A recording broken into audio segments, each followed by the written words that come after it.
ಮಂಗಳೂರು ನಗರದಲ್ಲಿ ಕಳೆದ ರಾತ್ರಿಯಿಂದ ಸುರಿದ ಭಾರೀ ಮಳೆಯ ಕಾರಣಕ್ಕೆ ಕಂಕನಾಡಿ ಸಮೀಪ ತಡೆಗೋಡೆ ಕುಸಿದು ಸಂಭವಿಸಿದ ದುರಂತಕ್ಕೆ ಶಾಸಕ ವೇದವ್ಯಾಸ ಕಾಮತ್ ತೀವ್ರ ಸಂತಾಪ ವ್ಯಕ್ತಪಡಿಸಿದ್ದಾರೆ. ಘಟನಾ ಸ್ಥಳಕ್ಕೆ ಭೇಟಿ ನೀಡಿದ ಶಾಸಕರು ಯಾವುದೇ ವಿಳಂಬಕ್ಕೆ ಆಸ್ಪದವಿಲ್ಲದಂತೆ ಮೃತಪಟ್ಟ ಕುಟುಂಬದವರಿಗೆ ಸೂಕ್ತ ಪರಿಹಾರ ಲಭಿಸುವಂತೆ ಈಗಾಗಲೇ ಜಿಲ್ಲಾಧಿಕಾರಿಗಳ ಜೊತೆ ಮಾತುಕತೆ ನಡೆಸಿದ್ದೇನೆ.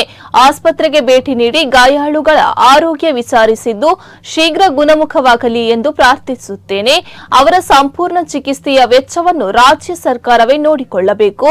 ಹವಾಮಾನ ಇಲಾಖೆಯ ಪ್ರಕಾರ ಮಳೆಯ ಅಬ್ಬರ ಇನ್ನು ಮುಂದುವರಿಯಲಿದ್ದು ಈಗಾಗಲೇ ಅಪಾಯಕಾರಿ ಎಂದು ಗುರುತಿಸಲಾಗಿರುವ ಪ್ರದೇಶಗಳಲ್ಲಿ ವಾಸಿಸುವ ಜನರ ಬಗ್ಗೆ ಜಿಲ್ಲಾಡಳಿತವು ಅಗತ್ಯ ಮುನ್ನೆಚ್ಚರಿಕಾ ಕ್ರಮಗಳನ್ನು ತೆಗೆದುಕೊಳ್ಳಬೇಕು ಮತ್ತು ಸಾರ್ವಜನಿಕರು ಎಚ್ಚರಿಕೆ ವಹಿಸಬೇಕು ಎಂದು ಶಾಸಕರು ಹೇಳಿದ್ದಾರೆ.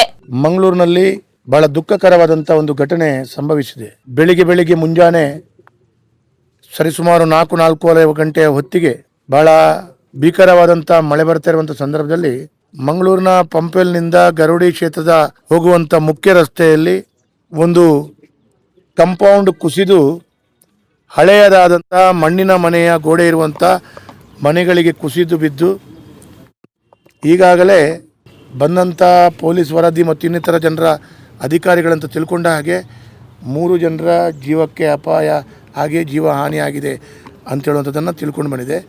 ಇನ್ನೂ ಕೆಲವರಿಗೆ ಪೆಟ್ಟಾಗಿದೆ. ಅದು ಅವರು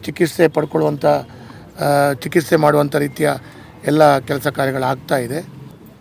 ಈಗಾಗಲೇ ನಾನು ಇನ್ನೂ ಇದಾದ ನಂತರ ಆಸ್ಪತ್ರೆಗೆ ಹೋಗಿ ಭೇಟಿ ಕೊಟ್ಟು ಚಿಕಿತ್ಸೆ ಇರುವಂಥ ಆ ಎಲ್ಲ ಬಂಧುಗಳನ್ನು ಕೂಡ ಅವರ ಆರೋಗ್ಯ ವಿಚಾರಣೆ ಮಾಡುವಂಥದ್ದು ಅಧಿಕೃತವಾಗಿ ವೈದ್ಯರ ಹತ್ರ ಮಾತಾಡಿಸ್ಕೊಂಡು ಅದರ ಎಲ್ಲ ಸಂಪೂರ್ಣವಾದಂಥ ಮಾಹಿತಿಗಳನ್ನು ತಿಳ್ಕೊಳ್ಳುವಂಥ ಪ್ರಯತ್ನಗಳನ್ನು ಮಾಡ್ತೇನೆ. ಸಣ್ಣ ಮನೆಗಳು ಕೂಲಿ ಕಾರ್ಮಿಕರಿಗೆ, ಕಾರ್ಮಿಕ ವರ್ಗದವರಿಗೆ ಉಳ್ಕೊಳ್ಳುವಂಥ ದೃಷ್ಟಿಯಲ್ಲಿ ಇದ್ದಂಥ ಮನೆಗಳು.